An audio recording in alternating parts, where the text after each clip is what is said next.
నమస్తే, నా పేరు రజని. మీరు చూస్తున్నారు ఎన్ఎస్ఆర్ న్యూస్. తెలంగాణ తెచ్చిన వ్యక్తిగా కేసీఆర్ కి దేశవ్యాప్తంగానూ ఎనలేని గౌరవం ఉంది. అతను రాజకీయ చాణక్యుడు, అపర మేధావి. అయితేనేం ఆయన ఇంట్లో జరిగే రాజకీయాన్ని మాత్రం శాసించలేకపోతున్నాడు. తన కొడుకు కూతురు మధ్య రగులుతున్న రాజకీయ చిచ్చును ఆర్పలేకపోతున్నాడు. అందుకే కదా నిన్న కవిత మీడియాతో మాట్లాడుతూ కేసీఆర్ దేవుడు, కానీ ఆయన చుట్టూ దయ్యాలున్నాయి అని వ్యాఖ్యానించింది. మరి కేసీఆర్ దేవుడైతే ఆయన చుట్టూ ఉన్న దయ్యాలు ఎవరు? కేసీఆర్ గారి చుట్టూ కొన్ని దయ్యాలు ఉన్నాయి. వాళ్ళ వల్ల చాలా నష్టం జరుగుతున్నది. పార్టీలో ఉండేటటువంటి నేను కేసీఆర్ గారి కూతుర్ని అంతరంగికంగా నేను రాసినటువంటి లేఖనే బయటికి వచ్చిందంటే మరి ఇతర సామాన్యుల సంగతి, ఇతరుల పరిస్థితి ఏంటి పార్టీలో అన్నది ఇవాళ చర్చ జరగాల్సినటువంటి అవసరం ఉన్నది. తన అన్న కేటీఆర్ని ఉద్దేశించే ఆ మాట చెప్పిందా? తన బావ హరీష్ రావు గురించి మాట్లాడిందా? లేదా కేసీఆర్ పక్కనుండే సంతోష్ రావు గురించి మాట్లాడిందా?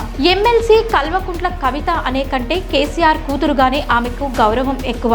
అయితే ఫక్త్ రాజకీయ కుటుంబంగా మారిన కేసీఆర్ ఫ్యామిలీలో కూడా రాజకీయాలు జరుగుతున్నాయని ఎప్పటి నుంచో గుసగుసలు వినిపిస్తూనే ఉంటాయి. కేసీఆర్ వారసులైన కేటీఆర్ కవిత మధ్య కూడా పొలిటికల్ వార్ జరుగుతుందని అనధికార వార్తలు వినిపిస్తూనే ఉంటాయి.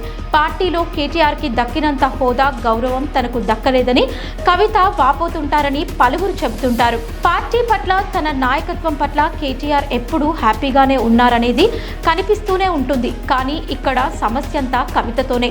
ఆమెకు అన్నపై అక్కసు ఉందని పార్టీ శ్రేణులే అభిప్రాయపడుతుంటారు. తాను ఆశించిన స్థానాన్ని తండ్రి కేసీఆర్ తనకు కట్టబెట్టలేదని, ఆయనపై కవిత అలకబూనిన సందర్భాలు కూడా ఉన్నాయని చెబుతుంటారు. అసలు కేటీఆర్ కు కవితకు మధ్య పెద్దగా సఖ్యత లేదని కూడా చెబుతుంటారు. అలాంటి నేపథ్యంలో ఉన్న సమయంలో తాజాగా తన తండ్రి కేసీఆర్ కి కవిత రాసిన ఓ లేఖ బయటికొచ్చింది. అది కూడా కవిత విదేశాల్లో ఉన్నప్పుడు, ఇలా తాను లేని సమయంలో తాను స్వయంగా రాసిన లేఖను బయటపెట్టి తనపై కుట్ర పన్నుతున్నారని సంచలన వ్యాఖ్యలు చేసింది కవిత. ఈ మాటే ఇప్పుడు తెలంగాణ రాజకీయాల్లో సంచలనంగా మారింది.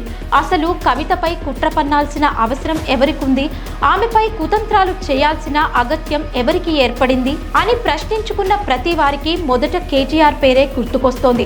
నిజంగానే కేటీఆర్ కి కవితకు మధ్య రాజకీయ వైరం ఉందని నమ్మేలా జరుగుతున్న ఇలాంటి సంఘటనలు ఇంకెన్ని మలుపులు తిరుగుతాయో చూడాలి. తండ్రితో, అన్నతో కవిత విభేదించి కవిత కొత్త పార్టీ పెట్టినా ఆశ్చర్యం లేదనే వారు కొందరైతే, తాను సరికొత్త రాజకీయ నేతగా ఆవిర్భవించేందుకు ఇలా లేఖ బహిరంగపరిచి సంచలన రాజకీయ వ్యూహానికి తెర తీసిందని పలువురు రాజకీయ విశ్లేషకులు చర్చించుకుంటున్నారు. మనము చూద్దాం ముందు ముందు ఏం జరుగుతుందో.